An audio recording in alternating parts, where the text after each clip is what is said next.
Welcome back to Countdown to Kickoff. I want to remind all of our viewers that at the top of the hour, we will be going to Houston to watch the Texans take on the Broncos in an NFL exhibition match. You can catch it right here. Stay on this channel right here on Action 4. Joe, man, 31-6A, that one is wild and woolly. Yeah, we talk about the last district and all the running backs. Well, how about 10 running backs? Yeah, I witnessed it, 10 running back for Weslaco, and that's just one of the teams we're going to talk about in this next district. District 31-6A.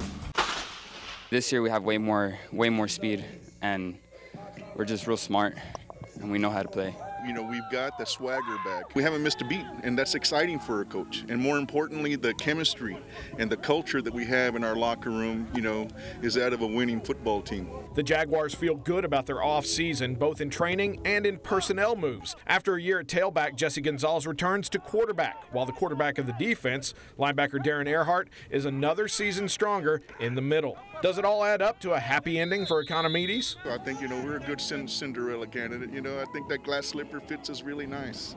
I like the way it looks on us. We have a 6A school, but we have 3A numbers when it comes to football. We're going to have to start practicing both ways, getting to know multiple positions, because when it comes to those Friday Night Lights, you know, it's like the movie 300. We're going against so many people. Is Bobcat Nation the Sparta of District 31-6A? The numbers back up the Edinburgh linebackers comparison, but the coach says there are plenty of positives to going both ways. Better conditioning, more camaraderie, and in the case of quarterbacks, moonlighting as wide receivers gives you a better grasp of the scheme. You know, and I think it kind of helps them learn the whole offense as a whole, you know, and they become better football players. Those close games gave these guys a chance to play when the game is actually on the line. The Cougars certainly know how to deal with pressure. 5 close games in 2014, decided by a total of 12 points, 4 overtimes. Now that pressure gets applied to the Edinburgh North defense, looking to rebound from dead last in District 31-6A stats last season. I'm having to get on them almost every play and reminding them, hey, we're on the same team. There's a lot of expectations on them to improve from last year. It was definitely not up to Cougar standards. Oh yeah, we just want to be aggressive. We were ranked last defense in the district, and that's unacceptable.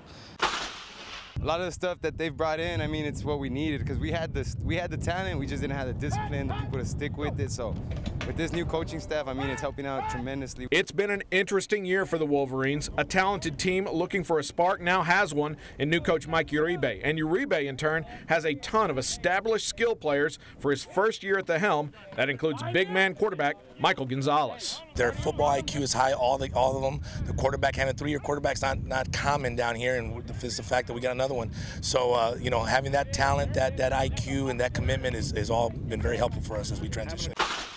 And I think if the offensive line is mistake-free, we're going to move the ball. I don't care who's on defense. I mean, we can do a lot more now that we've already learned the plays, and we just really need to work on our technique, and we can do a lot more than what we did last year. Last season, George Pena's first as head coach of the Raiders, the PSJ North offense was running on just half of the playbook, according to the coach. Half the playbook led to 5 more wins than in 2013, along with a playoff appearance. Now with quarterback George Oliveras back for his senior season, what does the Raiders signal caller do for an encore? He has complete control of the offense right now, and I don't think there's a throw he can't make anymore. Last year he couldn't make those throws, and he just, you know, he always makes the right decision now. Last year he made a lot of mistakes. George can get a lot better. You know, I've seen him working hard in the weight room and just getting in that chalk talk, and I just feel like he'll learn the plays inside out, and he'll know where we're blocking, so he can know where to run and where to find the holes.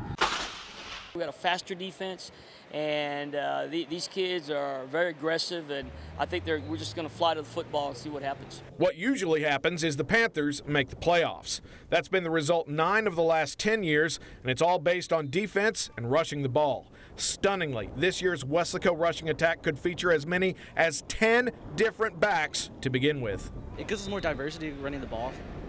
We have more options to go to. It's not just one single player. It's more of multiple players, so you can't key on anybody. We've got about 3 or 4 guys that can really scoot, and so we'll see how they do. I mean, they gotta block before they get the rock. I thought we was the best 6A team in the Valley last year, but you know, that's just my opinion, you know, bias or whatever.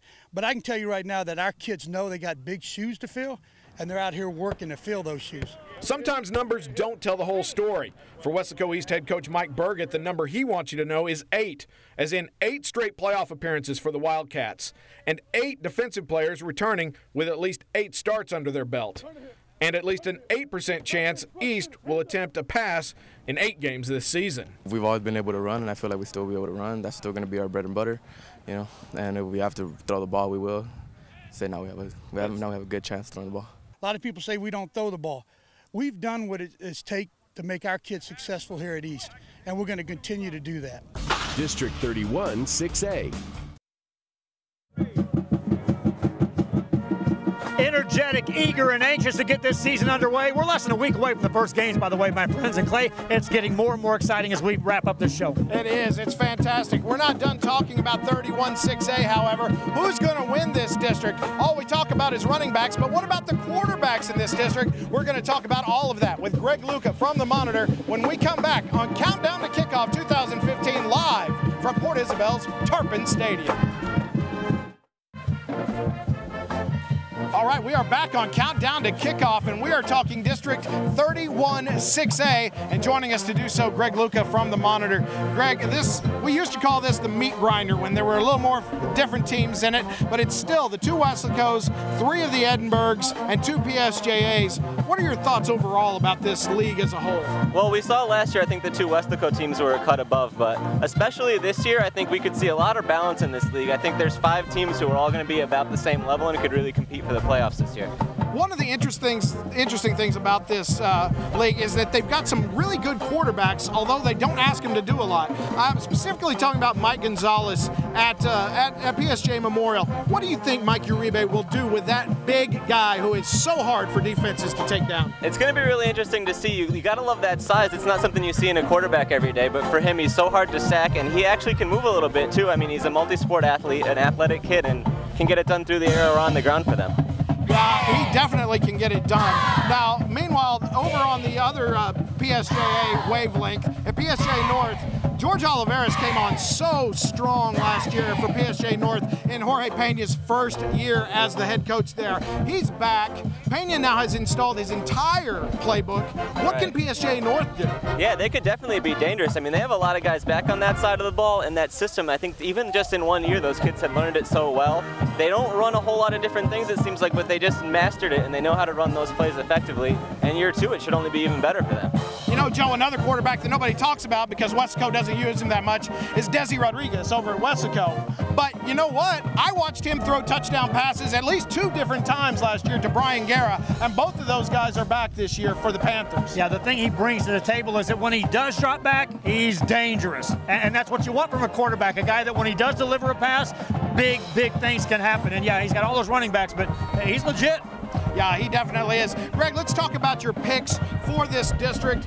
Let's see who you've got. Who have you got winning this district, and who are your playoff teams from 31 6A? Well, I've got Weslaco High taking it, then PSJ North number 2, Weslaco East number 3, and Edinburgh North number 4. But one note I want to make on that is with Edinburgh North, my colleague John LaFollette, who covers this district for us this year, told me recently today that as of yesterday's scrimmage, the 2 running backs, Omar Acevedo and Ethan Vela, are both going to be out with collarbone injuries. So that should be interesting to see how that affects them. Both of them with collarbone injuries, what I hear. It depends on how bad the fracture is as to whether they'll be back at any time this season.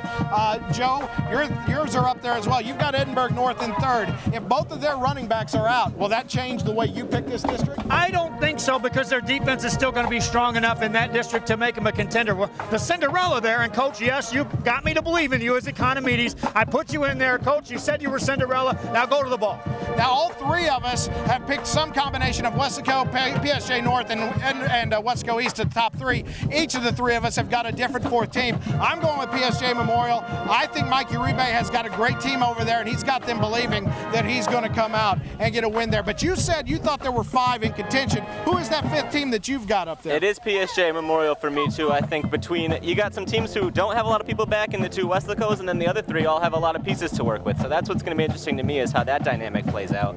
But I think they're all about the same level coming into the year. How about dark horses? Is there anybody you don't have on that list who's not PSJ Memorial you think could surprise some people this year? Now, I think Edinburgh High is a little bit of ways away, but it wouldn't shock me completely if they showed a little bit of life, just because I think that coaching staff has it together with Coach Escobar there. So How about you? Is there any dark horses?